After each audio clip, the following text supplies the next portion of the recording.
Okay, so ladies and gentlemen, welcome to the third and final part of my big podcast about my Connecticut trip and marriage. Surprise marriage. This is going to talk about the rest of the days in Connecticut, including the marriage, how it went down, and then I'm going to give you an update on the tax situation because that's what everyone wants to know.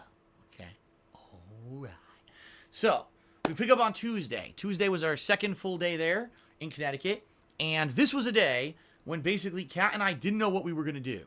Now, originally what we wanted to do this week was go to the zoo. It was one of the big things we wanted to do was go to the zoo together. Kat and I both love animals, and we wanted to do, Bearsley Zoo is in Bridgeport, Connecticut. It's one of the big highlights of the state, in my opinion, because it's a decent zoo. It's a huge no, but it's nice for what it is. And it's nice to have a zoo in my backyard when I lived there.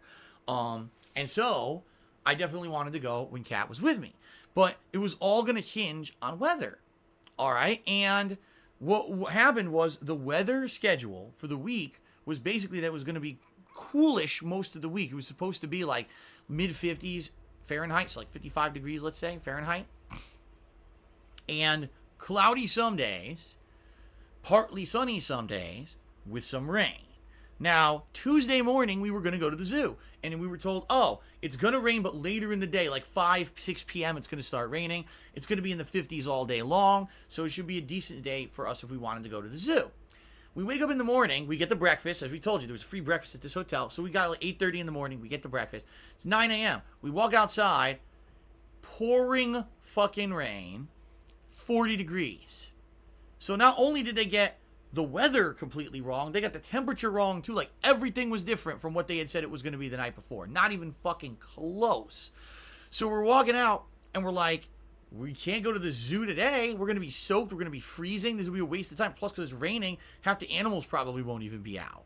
So, all right, we're not going to do the zoo today. What are we going to do? Well, luckily, one of the nicest areas in that area of Connecticut to kind of do stuff is the Milford, Orange kind of shopping area where there's a lot to do. So that day we did a lot. I'm trying to remember specifically all the stuff we did. I think we went to 1 or 2 pet stores like Petco's and PetSmarts that were out there to just look at pets because we love looking at little pets and stuff. You know, played with the birds. There was one Petco where they had a room for birds and the bird cages were there, and it wasn't the glass where you can't interact with the birds. It was just open bars, so you could stick your fingers in, you could play with the birds, and there was a bunch of conure birds, I think they're called conures, and they were friendly as hell, and they were playing with us, and we were having fun with them. You know, it's always fun to go to a pet store, right? So we went to a few of those. We went up towards the Milford area. Someone just asked me, did you go to Smiles in Milford? We drove by it. Smiles is the old arcade I used to go to in Milford, Connecticut, where I used to play Street Fighter, such, for example, Marvel vs. Capcom 2, Capcom vs. SNK 2, some Tekken. That's the kind of stuff I used to play there back in the day, which was the early 2000s. They closed in the early, like, 2010s, and now it's a Verizon store, a mattress store, and some kind of a food place, a to-go food place, and some kind of an outdoor, like, boating store, like sporting goods and boating. So we drove right by it a million times, and like, man, what a shame, because that place was awesome, and it fell right apart. No, someone asked, did we go to the Milford Green? Pretty much stayed on the Post Road, Boston Post Road, which is the main road through that area. We went to the mall, the local mall, which is the mall, Connecticut Post Mall that I used to go to. Now, I could have sworn, maybe I'm wrong, I could have sworn that the Connecticut Post Mall was owned by Westfield. Westfield is a company that owns a ton of the big malls in America. And our mall right out here is Westfield. They weren't. It was a different company that owned it now. And a lot of stuff had changed about the mall. Most notably, a lot of the big department stores were out of business. Sears and J.C. Penney. These are two of the stores that are like the biggest department stores in America, things that at one time were some of the biggest, profitable companies in America. They're out of business. They don't even exist anymore. Like, god damn. A lot of places that I noticed used to be there weren't there anymore. And I'm trying to remember specifically what areas were and weren't there still. Like what store? We went to a few independent game stores. There were 2 of them out there. One was Game Exchange, the one that I've actually talked about in videos before. But another one was a new one. It was like Retro Games Plus or something like that. And that was kind of cool. That place had like not only old video games, but they had like action figures. They had He-Man and wrestling action figures from like the 80s and 90s in there that they were selling for like $1 each or something like that, all used figures. We did a lot of stuff. There's stores and stuff we went in. One of the places that we never heard of and was there, Boscov's. Has anyone ever heard of this place, Boscov's? They're basically a department store, but it's brand new because they took over wherever JCPenney had been in the mall. It was this new place called Boscov's. And Kat was doing some shopping in there a little bit for stuff. In particular, she all week, she was trying to find something to buy as a thank you gift for her friend who was house sitting for us, who was checking out a house every day. And we went to like 1,000,000 stores looking for something. But I'll talk more about that later.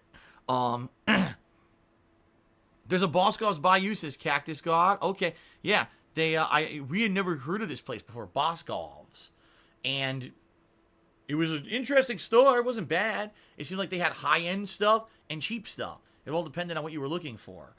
Clothing, but also housewares and stuff. They had a candy department. Pretty interesting. So in particular, I'm just trying to think if anything else stood out that day. It was basically a day we stayed in the Milford area. Milford, Orange. I drove Kat all the way up the Boston Post Road, almost into New Haven, Connecticut, showing her all the different restaurants and the different businesses and things out there that we wanted to check out. And in general, it was just kind of an impromptu day because we had not planned on doing that day, but because it was dreary and cold and rainy, it's what we ended up doing all day. What do we have for dinner? Where do you hear this? Cracker Barrel. Yeah, now I've never been to a Cracker Barrel in my life. I didn't even know they existed.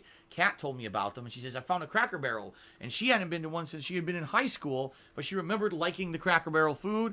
So I ended up getting fried chicken with like mac and cheese, and I don't remember, some other sides. And she got meatloaf, some kind of homemade meatloaf that they had. So we ended up having it. And we're like, it was actually incredibly cheap compared to other food. It was like each entree was $10, but it was like a crazy amount of food, and it was good. It was terrible for you, but I never eat stuff like that. And we ate it. We're like, it was good, but it's not something I can eat all the time. But it was interesting because I'd never been to a Cracker Barrel before. Kind of funny. What sucks is we didn't want, like, originally what I wanted to do when we went to that area. There used to be a wood-fired pizza place, and they had wood-fired pizzas. And also great Italian cuisine, out of business, closed. The whole building was empty. They didn't even do anything with it afterward, just empty. And I noticed that a lot when we were in Connecticut. A lot of places went out of business and closed. And honestly, I think it's a sign of that state is just, it's on the way out. Like most people who live there, they only live there because there's something else nearby that they're like, oh, I work in New York, I live in Connecticut, I commute to New York. But like, house values have tanked and plummeted. The businesses are on the way out. It just doesn't seem like a good place to be. It just seems like it's a state that's on the way down. You know what I mean? A lot of empty places.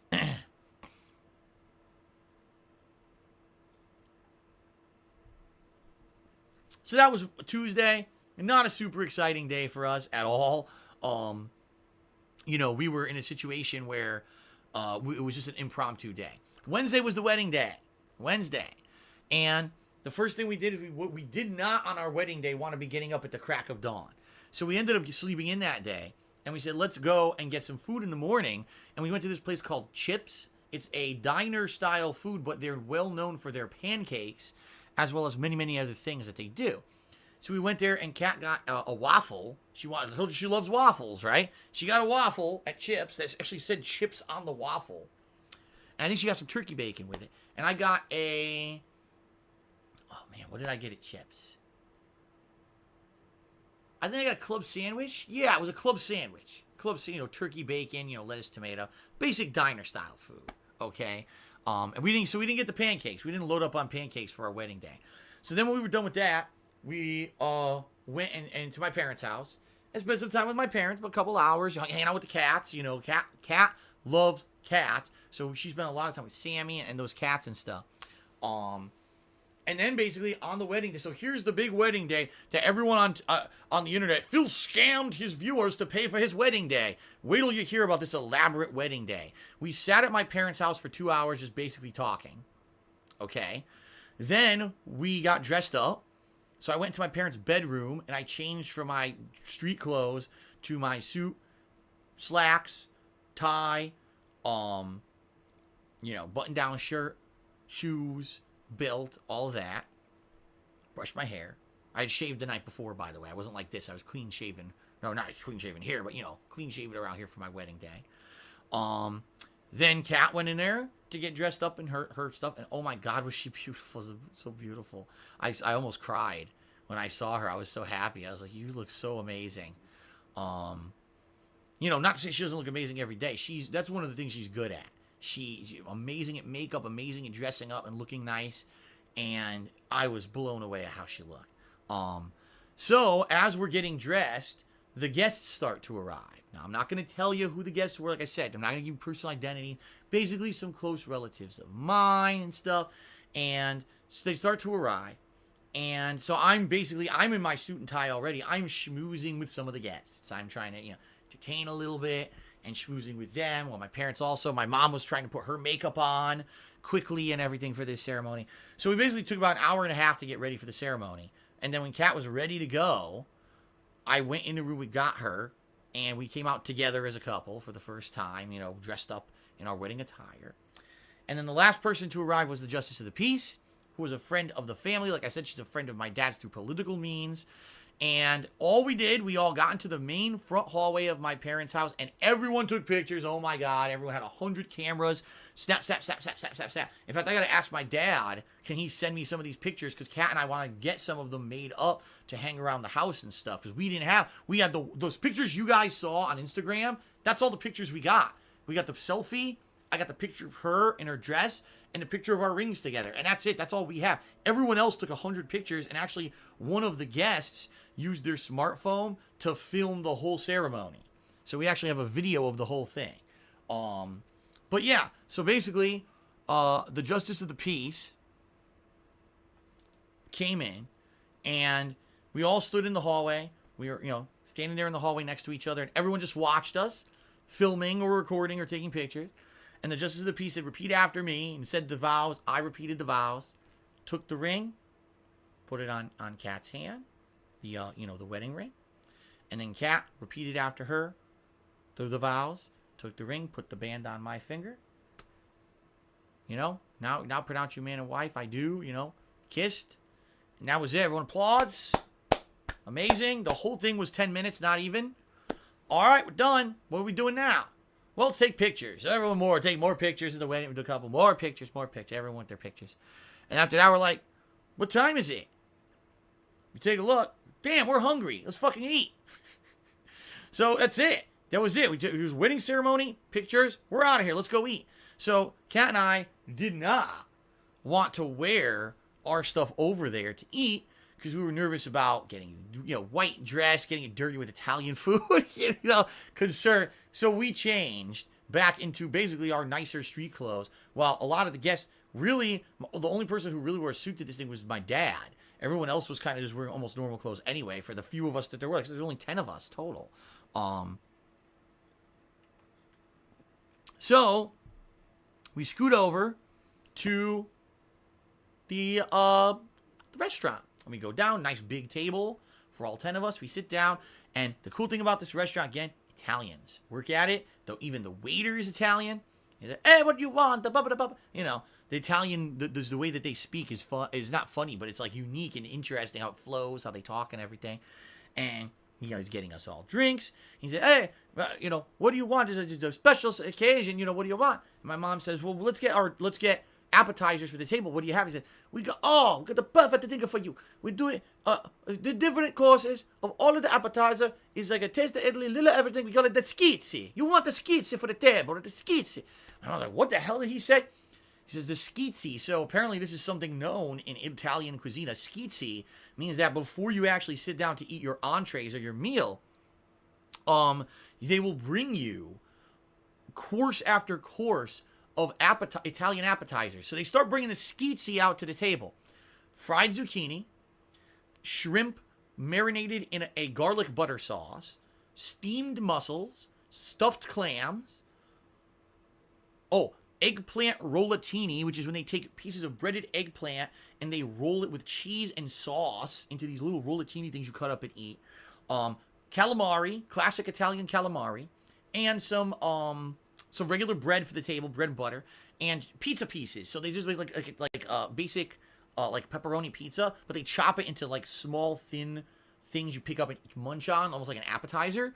So, and I probably forgot a few of them because there was like 10 different servings of food that came out. Oh yeah, I remember one. There was tomato slices with mozzarella slices. I forget what they even call that. So yeah, there's like 10 different things that came out and were, we ate, and it took, I'm not even exaggerating, probably about almost an hour to just go through the skitsi that came out, which was amazing. It was so fucking good. It was delicious. And then it was fun because some of the guests sat across from Kat and I, and we had some conversation. It was very nice. My parents sat next to me, so conversation there. And a friend of my dad's tells stories. He was telling a couple fun stories at the table and everything. We each got an entree. I got the veal parmesan, and Kat got the chicken parmesan. So we each had a parmesan dinner, and it was so funny because we're eating. First of all, everything tastes amazing. And Kat goes, the sauce. She goes, even the marinara sauce that they brought out for the skitsi, like you have fried calamari, you put it in marinara. She said, the marinara sauce is so robust, and it's full of flavor, and it's full of seasonings. I'm like, yeah, that's real Italian cooking. It's not, you go and they give you, this is marinara, and it's just basically tomato paste. You know, it actually has seasoning. It's slow cooked. It's imbued with the flavor over time. That's what the Italians are known for doing when they cook. And then, each one of our dinners came with a side of spaghetti with marinara. And she's eating the spaghetti. She goes, my God, the spaghetti tastes so good. It's the best spaghetti I've ever had. It's not just plain pasta. It's got flavor. Like, yeah, they cook it with olive oil and spices. They don't just fucking boil it and toss it in a little thing. You know what I mean? So, we ate all this, and basically after that, then it's time for the wedding cake. Now, here's the thing. Traditional wedding cakes are giant monstrosities. We knew we only had 10 guests. Ours was just a normal-sized cake, okay? My mom had wanted to get a traditional Italian cake. For those who don't know, traditional Italian cake is kind of weird compared to what you guys probably think cake is. It's layers of cake. That's a sponge-type cake that absorbs. And you have a layer of, say, frosting on top, cake, fruit, cake, pudding / custard, cake, more fruit, cake, and it's just like layer after layer of stuff. Some of them, they actually put liquor in. Like, they'll take rum, and they'll soak a layer in the cake of rum, so you actually get an alcoholic, like, liquor-y bite when you're eating that layer. The custard / pudding can be different flavors. It could be vanilla. It could be chocolate. I've seen other flavors as well, but that's usually the ones my parents get. Usually, on the sides of the cake, they cover it with different things. You could do chopped nuts, like almonds. You could do shots, like chocolate shots. I've seen many different variations, and I've had this traditional Italian cake many times in my life because I live with Italians, so we always, whenever there's a family gathering, you get one of the Italian cakes, right? My mom wanted this cake. Kat does not like pudding / custard, but she loves fruit. And I told my mom, I said, I guarantee you if you get that, she's not going to like it. What you should do is get one with fruit in it. So I was very pleased. My mom listened to me. She got a cake that was just whipped cream cake, like there was some chocolate and vanilla with fruit, and it was strawberries and bananas. Okay?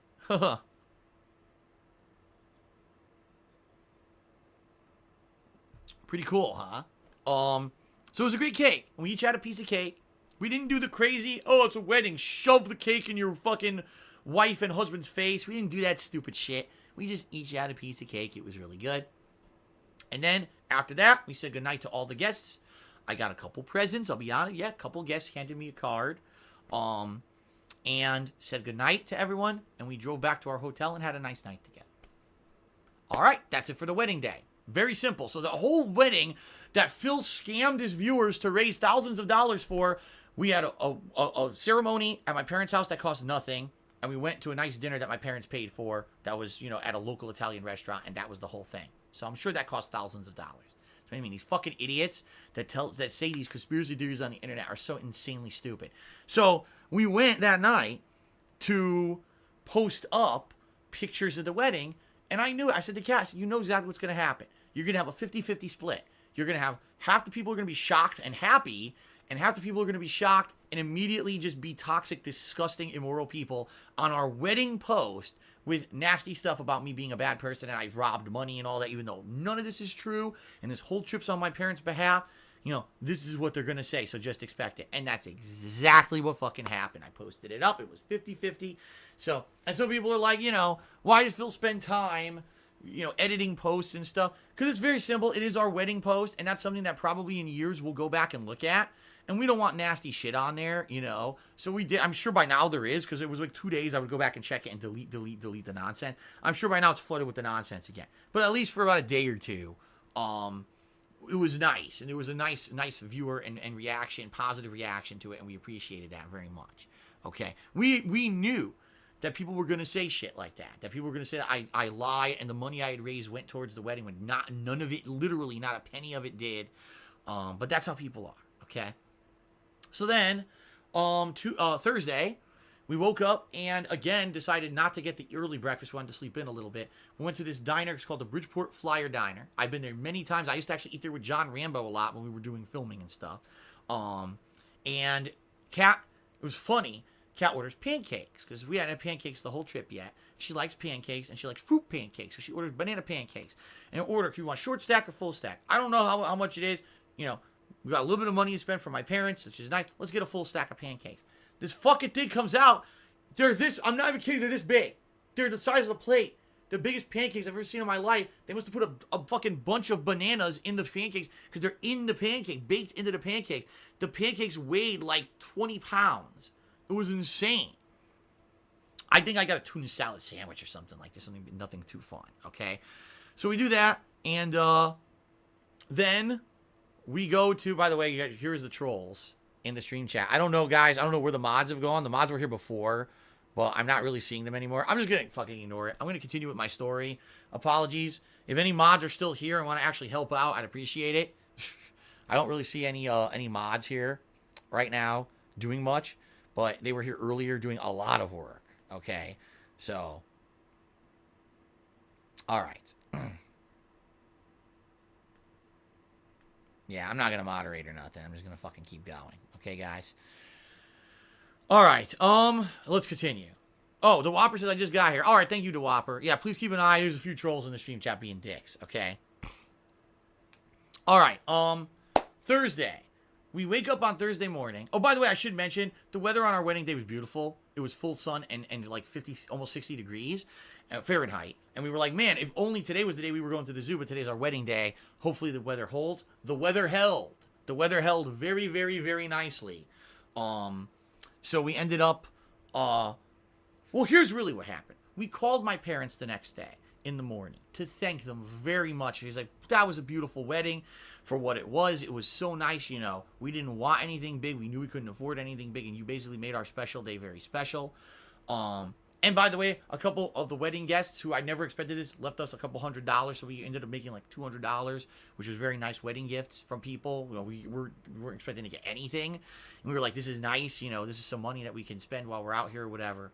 And basically I had a nice conversation with my parents, all right? And they said, tonight, do what you're doing tonight. Come back, come to the house tonight, all right? Come back here tonight and we'll have a talk, okay? Okay, good, sounds good.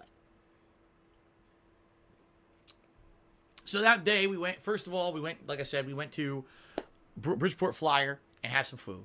Then we went to the zoo. And the zoo was fun, although it was a little annoying because the zoo was under construction. There's two major areas of Bearsley Zoo in Bridgeport that are a lot of fun. One of them is the petting zoo area or barnyard where you can see all kinds of stuff. They've got usually like cows, goats, a lot of goats, a petting zoo for goats, and usually porcupines, and a big area where there's like ducklings and ducks and things that walk around. You could feed them. The whole thing was closed for renovations. And they also were building a new spider monkey house, which sounded really fun. Kat and I, like I said, we like animals. We watch a lot of nature shows, and we've seen shows about spider monkeys.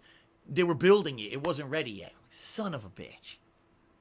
But tons of fun stuff, including, different monkeys, birds, bison, some different kinds of wolves, owls, hawks and vultures, river otter. We saw river otter, which was really nice. There was a crane that was literally posing for us right in front of us to take pictures, which was really cool, strutting his stuff. And there's a lot of stuff. I put up a lot of pictures on my Instagram if you want to take a look. I did like 3 or 4 montages of some of the cool things we saw at the zoo. For me, the cutest thing was the agouti. And I say, what the hell is that? It's some kind of a rainforest ground-dwelling animal that kind of looks like a giant rodent. It kind of looks like a hybrid between a guinea pig or something else. And it's very odd looking because it has like long legs but a big butt and a rounded face. The thing is so cute, and it was fun. It was very friendly. It was coming up right to us. It was eating right in front of us and letting us take a ton of pictures. The agouti, very, very nice. The sloths were asleep. Couldn't see the two-toed sloths because they were asleep. But it was a fun trip to the zoo. It was a fun trip. We spent about 2 to 2.5 hours at the zoo, and so then, giant koi fish too. They have a big koi fish pond with a ginormous koi fish because people overfeed them all the time, so they got huge. Then after that, we said, all right, let's go to the mall, Trumbull Mall. We had already been to Milford Mall. Let's go to Trumbull Mall. Trumbull Mall, Trumbull, Connecticut, where I grew up as a teenager. I hung out there working. My job was there for 5 years, and in there was the local arcade where I played all the fighting games, including Marvel vs. Capcom 2 and stuff like that. It was like the hotbed where gamers would come to play games against each other.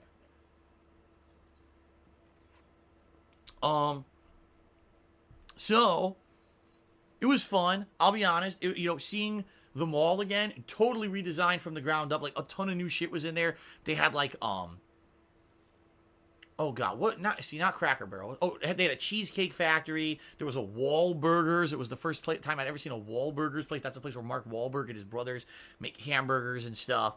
And it was kind of funny because, sadly, I hate to say it, 50% of the people who knew that we had gotten married were very supportive and happy and wanted to keep seeing me post up stuff. 50% of the people were just being complete negative assholes and just being really scumbags to us and insulting us constantly. So, like, I posted up a picture of Wahlburgers, and I'm like, yeah, it's the first time I've ever seen one of these. Anyone heard if it's any good? And some people are like, nah, it's overpriced, don't go there. And other people are like, you have money, you scam people, you're going to spend it on burgers. And it's like, I knew it. From then on, anything I posted for the rest of the trip was just going to be negative shit from assholes who just wanted to ruin our lives. So I was like, at this point, I'm not going to do too much more. Like, there's no point, right?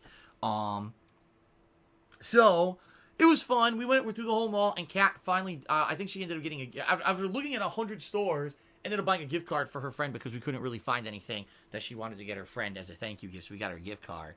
And a few things here and there we did. I don't even particularly remember too many of them because that mall's so different now. It would have been nice if the arcade was still there. It's not. The whole place went out of business. It's just so very different. So there wasn't too much in the realm of, oh, here's from back in the day, this and that. It's not. Everything's completely changed. So we did the mall, and then we went to my parents' house. All right. And this probably was one of the nicest things because my parents and I just had a really honest talk about how everything's going. And basically my mom said to me a couple things, all right? And I'm not going to reveal every single thing that was said. I have a lot of things that I agree with and I disagree with my parents. We are very different people, very, very, very different people. If you met my parents, you'd be like, you're Phil's dad and mom. They're not like me. I became an individual very different from them over the years. A lot of independent attitudes and things that night and day in a lot of ways. Although in a lot of ways I'm similar. I'm a stubborn person. My mom is insanely stubborn. She believes that what she thinks is right and is wrong. My mom did not agree with me leaving Connecticut at all. She wanted me to stay in Connecticut my whole life. Even though I told her a million reasons why I didn't want to leave. I had to get out of there. I hated it. And it was too expensive. Like a million reasons why I wanted to get out. She always wanted me, to stay with her. Well, with my parents. So that they could be close by or whatever. And I told them a million times, then move with me. Move with me to a better place. Get out of the ghetto that you live in. You can't be there your whole life. You can't be in a situation where you go outside, you could get shot. But they don't listen. They don't listen. They're set in their ways and they do what they want. So basically it started off the conversation was that my mom wanted to pay for Kat and I to go on a honeymoon. All right. And there were no specific discussions about any of that. Like where would it be or whatever. But basically I told my mom, I said, I appreciate that. That's amazing. And quite frankly, I doubt Kat and I will ever be able to go on a honeymoon together. Just being very honest. At this point, unless I get myself out of the financial rut I'm in, there was no way that I would be able to go. But I told her, I mean, being straight up honest with you, and this is Kat and I had talked about this previously, it's a no-go. We can't go on a honeymoon. I'm in a situation where I can't take time away from work. Already this week that I was away for be with my parents and for the wedding, already I had probably lost thousands of dollars that I would have made on the streams and the videos on YouTube. And that's money I need to pay my bills. And I'm not in a financially feasible situation where I could take time away from work in a significant amount of time anytime soon. We're talking years now, probably before I'll be in a better financial position where maybe I could do that. Number two, and I said this very honestly, and this involves you guys, okay? I said, I'll be honest with you, right now, I posted up pictures of the wedding yesterday, and I can already see the 50-50 split of the way that people have reacted. You got the 50% of the people who like what I do and love me and trust in me and believe that even though I needed all this help with taxes, that I did not come out here and spend my own money and spend money on this trip. And then you got the other half of the people who just hate my guts and literally now are saying so many nasty things about Kat and I on our wedding day. And this is what I live with. This is the dichotomy that I live with in my life, that I have staunch supporters and people who just hate my guts. And I said, now, can you imagine? Let's say even in a year's time, can you imagine if I tried to go on a honeymoon when I'm probably still in a financial position where I need help on streams, people to be supportive or whatever with, with their contributions and all of that. And all of a sudden, oh, by the way, even though you guys, you helped me out a lot with everything going on financially, I'm going to go on a vacation now. All expenses paid. Huh? That doesn't jive. And I honestly, I wouldn't feel in good faith. I wouldn't feel okay with going on a vacation with Kat, even if it was paid for, with the situation back home. Here's the thing. When I went to visit Connecticut to see my parents, this is an important trip. Number one, we don't know what's going to happen with their health. At any moment, one of them could go. And then I'll never see them again. So this is a very important trip to spend time with them. Number two, this is our wedding. This is an opportunity for Kat and I to get married in a situation that's better than what we would have done here for ourselves, and to have a little bit of a special day where we can remember this for the rest of our lives. And doing it there made my parents so happy that they were there for my wedding. Are you kidding me? Like I said, my mom's been waiting for me to get married her whole life. And now finally, thank God, before she passes away, whenever that may be, knock on wood, hopefully not soon, I was there to be married and she saw it in person. Okay? She was so ecstatically happy.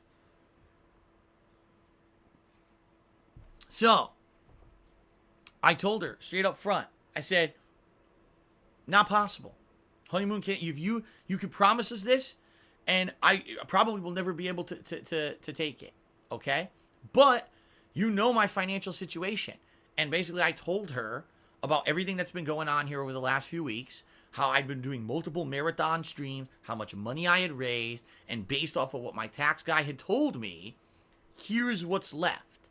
And then, by the way, the tax guy is going to bill me this much for doing my taxes. He's going to bill me this much to try to get me on the payment plan. I basically gave her all the financials of everything. All right? And, sitting there having this honest conversation, my mom said, well, here's the deal. She's like, I need you to commit to a fact that you're going to do some life changes in the short term and the long term, because you can't keep going like this. She looked at me and she's like, you're happy, but I can tell that you're running yourself ragged. I can tell that you are working yourself to the bone, Kat as well. And, every time I call you or every time we talk on the weekends, you tell me about how the whole week is work. You never tell me that you get to spend time with Kat, because you don't, right? And this is not the life that you're going to be able to live for your whole life. She's like, what are you going to do, when you're 50, 60 years old? And you think people are going to still want to tune into your stream all day long? I mean, yeah, maybe I could still do like a part-time stream. But no, who's going to want to sit watching a 60-year-old guy play video games all day, right? In addition to that, you're killing yourself financially, because you have all these situations going on with the finances behind the scenes of everything. You're killing yourself to even make ends meet and pay your bills. How are you going to you can't. She's like, you've worked yourself to your limits. You can't keep going the way you're going. If you keep doing it, you're gonna have health problems. She says, look at us. Look at your father and me.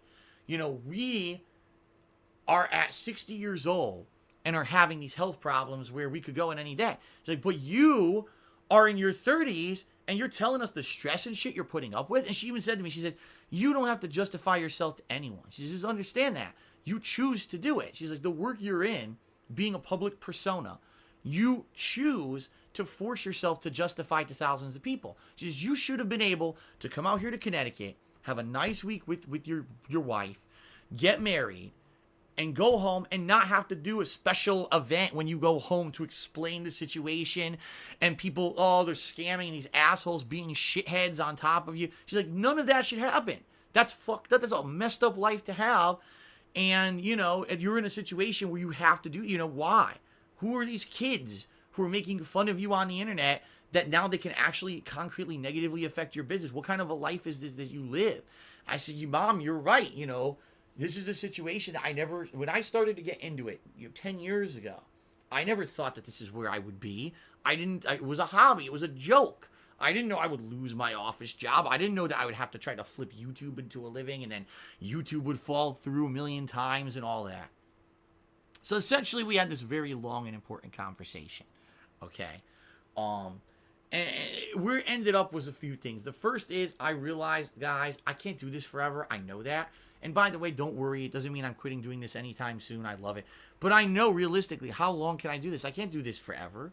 She has a point. What could I do? Maybe another 10 years? Top 15 tops? Would people care when I'm 50 years old playing fucking video games? You know what I mean? And not to say that I couldn't try to diversify and do other things with my streaming. But I certainly don't think that it's going to be something people are going to want to tune into when I'm an older dude. You know, it's a younger generation. You know, they're not going to want to see me doing that stuff when I'm older.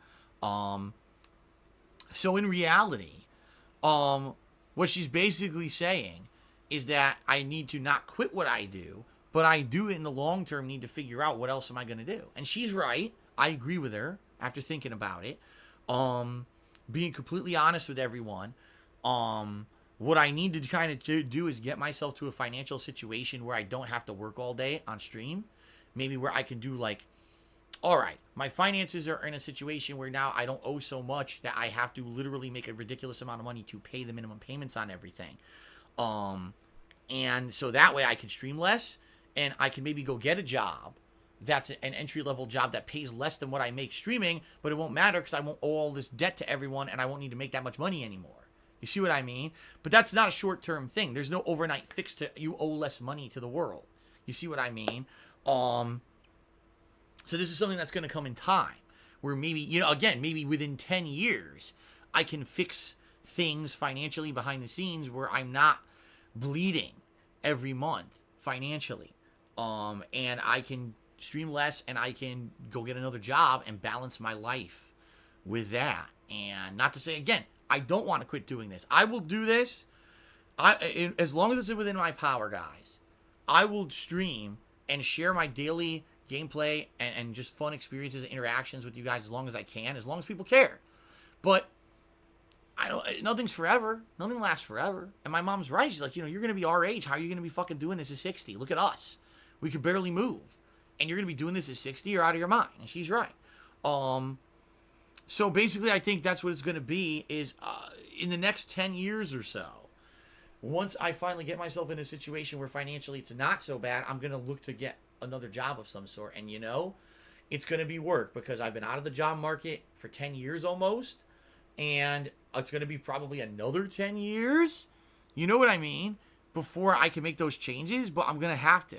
Okay? The other thing is, and my mom's absolutely right, she says, you just can't keep doing what you're doing anymore. Like, if you literally cannot pay your bills, something's got to give.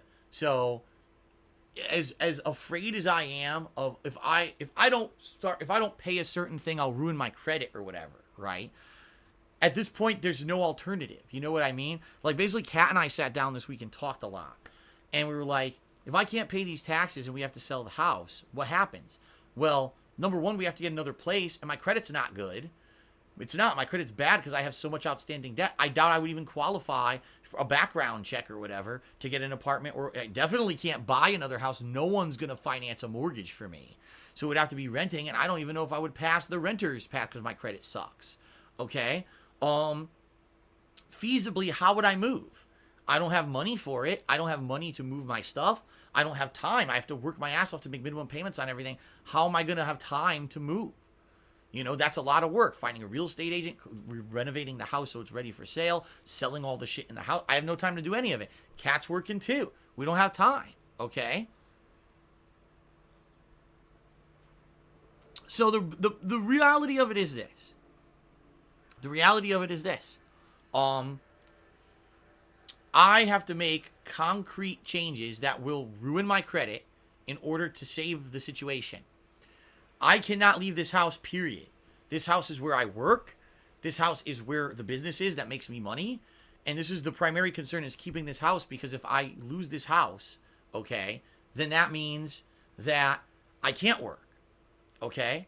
I might not be able to get the internet I need to stream every day. I might not be able to do the work that I do in an office setting that's this quality, okay? So it's just simple. As of now, my primary focus is this house and paying this mortgage and keeping the electricity and all that on. And whether that means that my credit gets permanently destroyed because I'm not paying the mortgage in Connecticut, or I'm not paying credit cards, or whatever it may be, so be it, because this is the important thing. And eventually what's going to happen, depending on what happens, how much I can afford and the like, is probably eventually that condo that I have in Connecticut that's a money pit that I can't get rid of and I can't rent and I can't sell, they're going to get foreclosed. They're going to foreclose on it and take it out of my name. And that's going to be a tremendous financial burden off of me. It's going to be at the expense of my credit. But at this point, I don't see another way out. The other thing with the credit cards is I know that with certain credit card companies, you can call and negotiate and say, listen, I'm in a bad financial position right now. I'm just in dire straits. I have a ridiculous amount of back taxes I owe the federal government and that I can't pay them. So obviously I can't pay you anymore, because if I don't pay the back taxes, they're just going to start taking my money, and you're going to get nothing. So what I need to do is negotiate with these credit card companies and say, I can pay half of what you actually want, but you have to lower my interest rate to make that affordable, so that the card doesn't just keep racking up and never get paid down. So basically, I have to do all this stuff. I have to abandon a property in Connecticut. I have to negotiate with credit card companies, and this is going to permanently fuck my credit up. Like, I know, because I used to work for a finance company, Wells Fargo, where we would try to give mortgages and refinances, and if you had foreclosure on someone's credit report, you can't even talk to them for like 10 years. After 10 years, maybe we'll consider talking to you again. You got foreclosure, can't talk to you, okay? And I don't know if I negotiate with credit card companies, I don't know if they're going to report that on my credit report as, oh, he's not paying, or, you know what I mean? Like, oh, he's defaulting on the minimum payments or whatever. Because they might say on paper, okay, we won't harass you if you pay this much. That doesn't mean they're not going to report that to the credit agency as he's not paying the minimum expected of him. Okay? So at this point, that's really what I have to do. And I committed to my mother that I'm doing it. I said, I will commit to you, Mom, that I'm going to do this, because you're right. There's no way to pay everything anymore. And, you know, I have a wife. We have a life together. You know what I mean? And we have to make these changes, because we can't keep going this way until something goes wrong. I was so afraid this year of losing my house, because I thought I'm going to have to sell my house to pay my taxes. I realized I can't sell my house. If I sell my house, I can't work. This is the place I have to keep. Everything else goes to shit. This is the place I have to fucking keep. Okay? So, after this long... I mean, this was hours. This conversation was hours. Alright? After this long conversation with my parents, finally, basically my mom said, well, since you can't go on the honeymoon, you know, how much do you need to get on this payment plan for these taxes and basically not get completely screwed over? I told her. She gave me the money. So, essentially, the reason that right now I'm going to be able to get on a payment plan is because you guys supported the shit out of me for the past month with these marathons, combined with the money that my mom was able to afford. Now, here's the thing. Here's the thing. This money came with conditions. She says, your dad and I are old. We can't work anymore. She said, we got to retire. This is it. You know, we can't do anything else. We can't help you if this happens again. So you have to commit to doing what you're saying you're going to do, because if you don't, we have nothing else. This is it. This is the end of it, you know. This is the end all be all. So the situation is she gave me enough money to qualify for the payment plan. Now, she didn't pay the taxes. Fuck no. She doesn't have enough money to pay $17,000 in back taxes. She gave me enough money that combined with what she gave me, combined with what you guys gave me, all right, is enough to now pay the government, and my tax attorney will work with the government to qualify for the payment plan. All right. So essentially, I am still going to have to try to make a lot of money because I'm going to have an additional new payment coming out of nowhere now. I don't even know what it's going to be. I was assuming probably $500 to $1,000 a month, but it depends on what the terms they give me for this payment plan. And what I'm going to have to do is, like I said, number one, dump the condo in Connecticut. Just don't pay it anymore till they foreclose. That's money in my pocket. And number two, make negotiations with all my credit card companies to pay like half. Because if I could pay half of what I'm paying now, that's a lot of money in my pocket. And between those two, I should be making enough to not only pay all my bills that I absolutely need to pay to keep the business going and keep this house, but also enough to pay my taxes. All right? That's the deal, everybody. That's what's going on. So the good news is this house is not at risk right now anymore because of the changes that I'm going to make and the fact that both you guys and my mom helped me out. We're out of the water for the short term. Long term, who fucking knows what's going to happen? Because it seems like every time I get to this situation and something's going right, something creeps the fuck up out of the under the rug or crawls out of the toilet or shoots out of a monkey's ass at me and hits me. I mean, so many things have happened over the years with bullshit. And it's terrible, the stuff that's happened, but, you know, it's very simple. It has to happen. You know what I mean? It has to happen. So that's what I'm doing. And that has to start this week. You know, as early as this week, I'm going to contact my mortgage company for that condo in Connecticut and tell them that's it. You know, 2 years ago, I tried to short sell my condo in Connecticut and they denied me. Say, it's your fault. I gave you a chance 2 years ago. I told you I was serious. I didn't have money for this stuff. You denied me, and now here we are 2 years later, and I owe $17,000 in back taxes that I didn't pay, so you're fucked. You're not getting any more money from me. So you can either just foreclose now and get the property immediately so you could sell it again and make money, or you could take 2 years and waste your time, but either way, I'm not paying you any more money. So I got to do that this week at some point. And, you know, my mom talked a lot of sense into me. I agree with her. And it's just something that eventually, inevitably what I'm hoping to happen here is let's say within 10 years, it has to be a 10-year transition. My credit gets ruined, but because I'm not paying the crazy credit card payments anymore. I'm not paying for this black hole condo in Connecticut. That money goes towards taxes and pays my basic bills. And now things finally start to go down to the point where, let's say in 10 years, now I don't have to do full-time streaming anymore, and I could go look for a job, and I could balance that with the streaming until eventually we phase out and I'm in a position where I'm healthy and I'm not overworking myself. That's the plan. I don't know how it's going to go. You know, I'm sure there's going to be more ups and downs along the way, but that's the plan. This trip to Connecticut was literally, in more ways than just the marriage, was a life-changing experience for me. Okay? All right. So, boom. That was Thursday. We went back home, Kat and I. We slept probably the best sleep we've had in a long time because we realized, at least for the short term, we were okay. Friday, we woke up. We got the breakfast down in the hotel, the final breakfast. She got waffles and everything. Jumped in the car and drove to my parents' house. Actually, on the way to my parents' house, we went to Petco one last time because Kat really liked those condor birds we played with. We played with them again. Then we went to my parents' house and spent a little bit of time there. My dad and I drove to the car dealership, dropped off the car. My dad tried as hard as he could not to punch the guy in the face for charging him for the insurance, the car insurance, even though we didn't need to legally get it, and he told me we did. And went back home, spent a little bit more time with my parents, said our goodbyes. Our ride arrived and picked us up around 1 p.m., drove us to the airport in New York, and we got on a plane. The plane was actually a JetBlue plane this time around. And so before we got on the plane in JFK, we got some food. I ended up getting a sandwich that was boar's head. It was like roast beef with mozzarella and grilled onions and horseradish. And Kat ended up getting this Italian sandwich that was like chicken, salami, sun-dried tomatoes, some kind of a sauce. My sandwich was bland as shit. Her sandwich was amazing. So I ate some of her sandwich too because I was so jealous because this sandwich was fucking good. Jumped on JetBlue.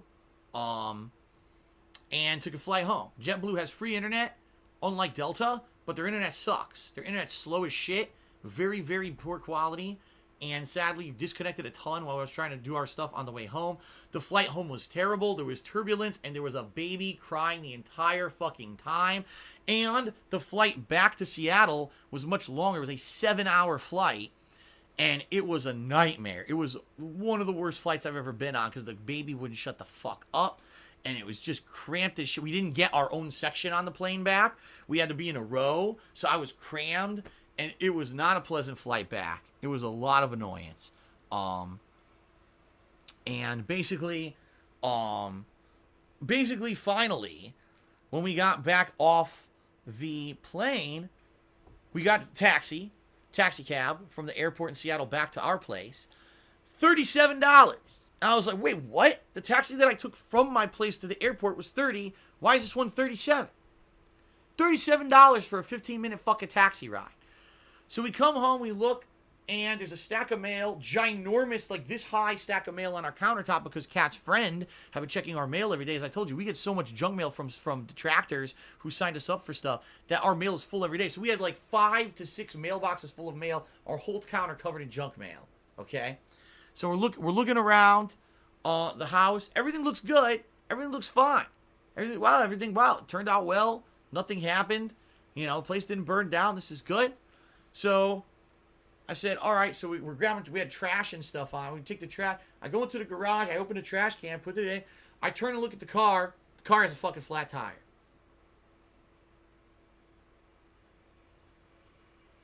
And I don't mean the tire's low. The tire's flat. It has no air in it at all.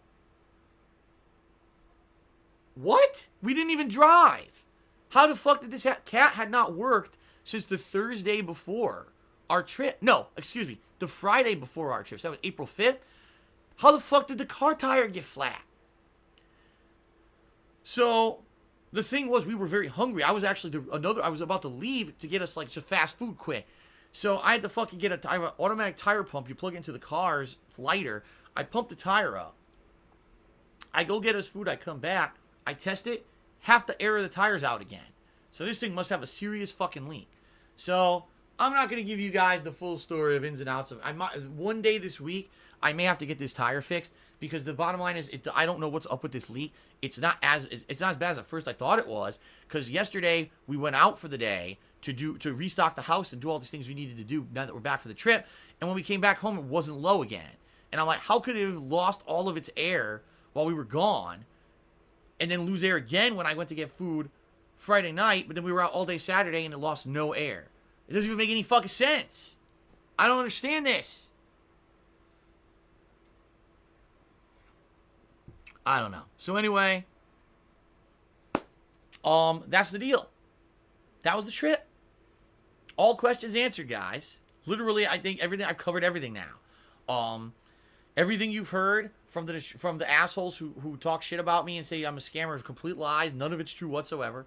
Everything during this trip was paid for by my parents, including they made up the rest of the money that was needed to get me on this payment plan for the back taxes. And basically moving forward, I am going to keep working my butt off for you guys. We're going to keep doing fun streams every day and being positive and fun and happy. And my plan is to make life changes behind the scenes that will not affect any of you. You're not going to care about what I'm paying or what I'm not paying behind the scenes. But basically, I'm staying in this house no matter what. This is the thing that gets paid no matter what. But everything else is going to go to hell. My credit's going to get ruined. There's nothing I can do about it. And hopefully the long-term plan is I can pay down the things that I do owe that I can't get out of my name. Like the house, when it's foreclosed on, that's not my problem anymore. But credit cards and stuff, they're not going to just go away. So hopefully, I can pay off enough and pay it down enough that eventually I can get another job. All right? And not to say that I'm going to quit streaming. I'm not, but maybe balance another job with this long term. Again, this is 5-10 years down the road more than likely because my credit is going to be ruined and I have to pay things down over time. But that's kind of the long-term plan. Is I realize now I want to do this as long as I can, but I can't do it forever.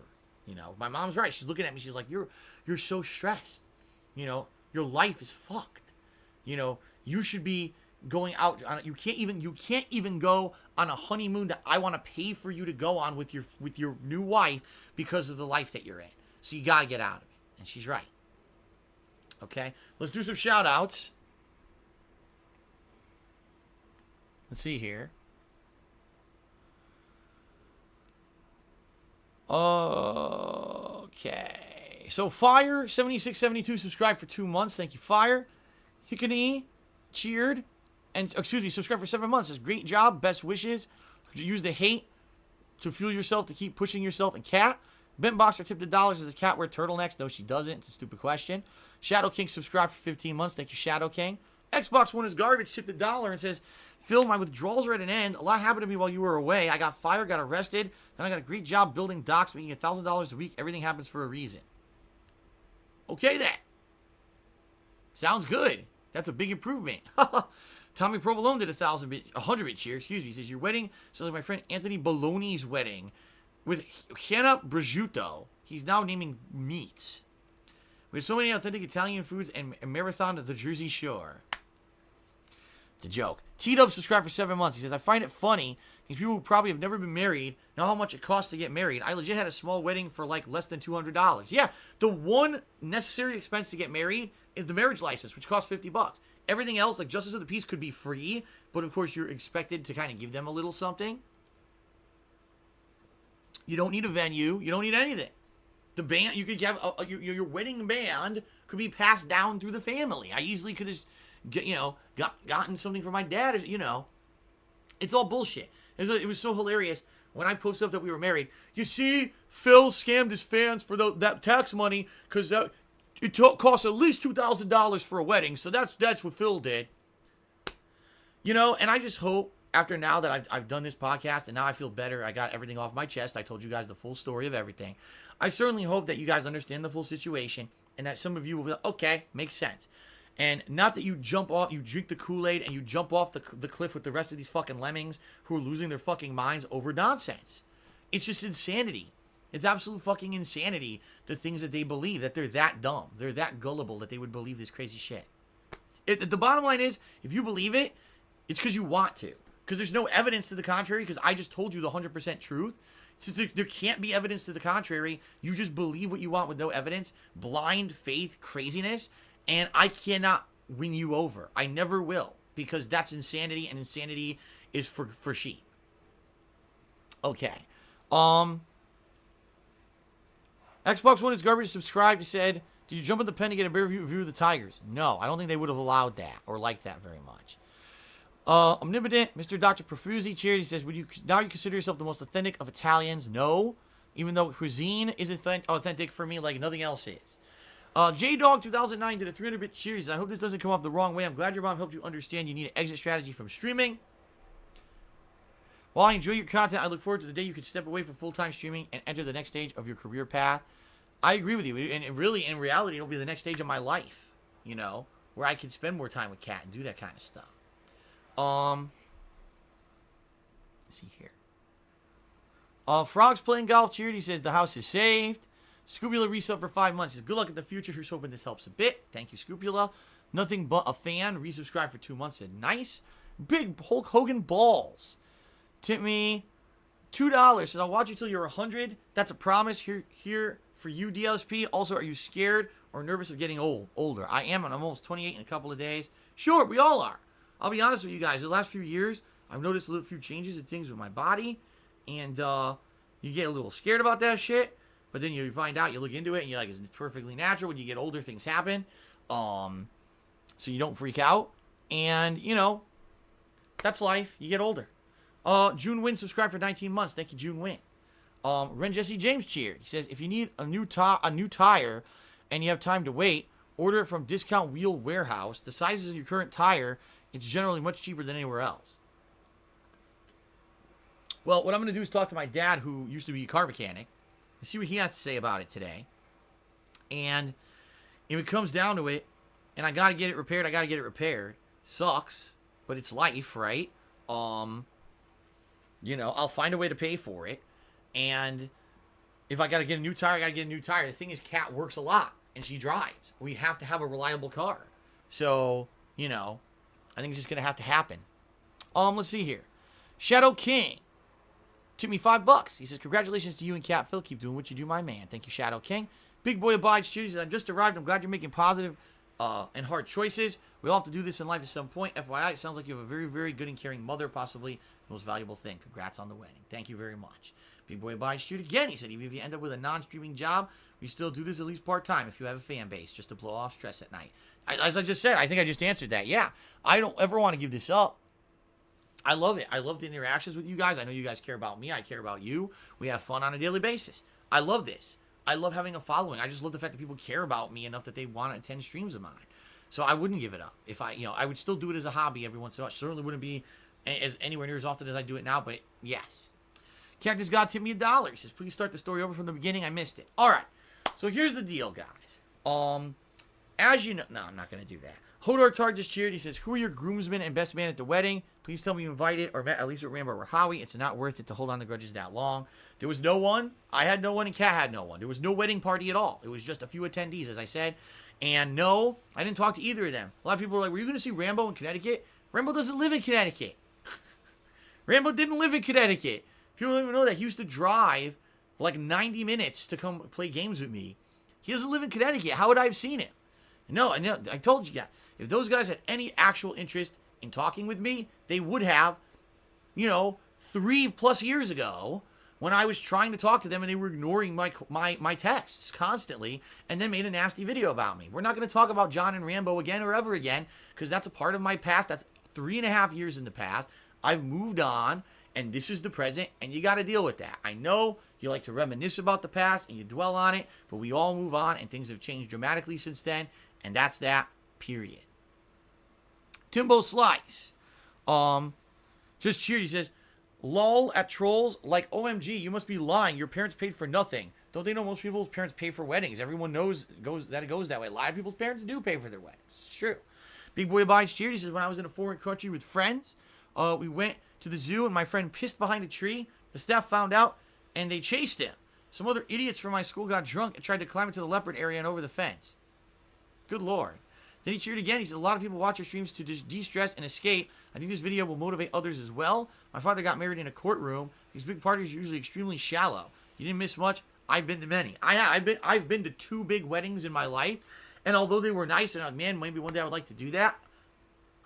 I know I can't. Some people are lucky. Some people have big families who are rich and can do that kind of shit. I don't. I was just happy to have what I had. It's like I told you guys. All I want is to keep what I got. I love this house. I love my wife. I love my job. That's what I want to do. I just want to keep what I got. I'm not looking to get anything else above what I have. I love this. I just want to keep this going. Would it be nice to not work as less and de-stress and have to worry about money and shit all the time? Yes. But I love what I got. I'm not one of these people who, oh man, I want to make more money so I can get better clothes and get rich, expensive things and drive a fucking fancy car and I don't want any of that. I love the little conservative shit that I've got and I just want to keep it. Okay? Jackalese just tipped me $15 and says, hearts and best wishes out to you, man. Good luck and congratulations. Thank you very much, Jackalese. And Timbo Slice just cheered. He says, what is your favorite airline? I would say JetBlue. I would absolutely say JetBlue because they are the most comfy flights there are. But at the same time, modern flights, none of them are fun anymore. They're just very uncomfortable and cramped and I was happy that the flights went down. Well, the flight back sucked because of the baby. Not because of the flight, the baby when he shut the fuck up, yelling for 7 fucking hours straight. But I would say JetBlue. All right, ladies and gentlemen, I'm shot. My throat is shot. I've been talking for over 4 straight hours because I had to pre-stream. We're going to end the show here. Here's the deal. I know some of you had wanted to do Q&A. I'm doing a second stream tonight. Guess what it is? It's Black Ops 4 Blackout. There's an insane amount of time for Q&A during that. So I'm going to end the stream here. I want to say thank you to everyone who contributed very much. Thank you for your support. Thanks to everyone who listened. Thanks to everyone who, will actually believe me. Continue to watch my content. And, hopefully this at least assuaded some people's fears. And, again, to the people who were just nasty as fuck to myself and Kat all week, fuck you. You're immoral people who are never going to get ahead in life because you're disgusting, vile, toxic individuals. But On the flip side of that, thank you so much to everyone who was so nice and gracious and beautiful to us. People who remembered that I exist, even though I was gone for a week. And now we get back into the normal swing of things. Thanks for listening, everyone. I hope you enjoyed this very special podcast. And if you want Q&A, tonight my second stream will be Black Ops 4 Blackout, and that's what that'll be for, okay? Thank you, everyone. Peace out. I'll see you later tonight for that. And that's it. Later, everybody.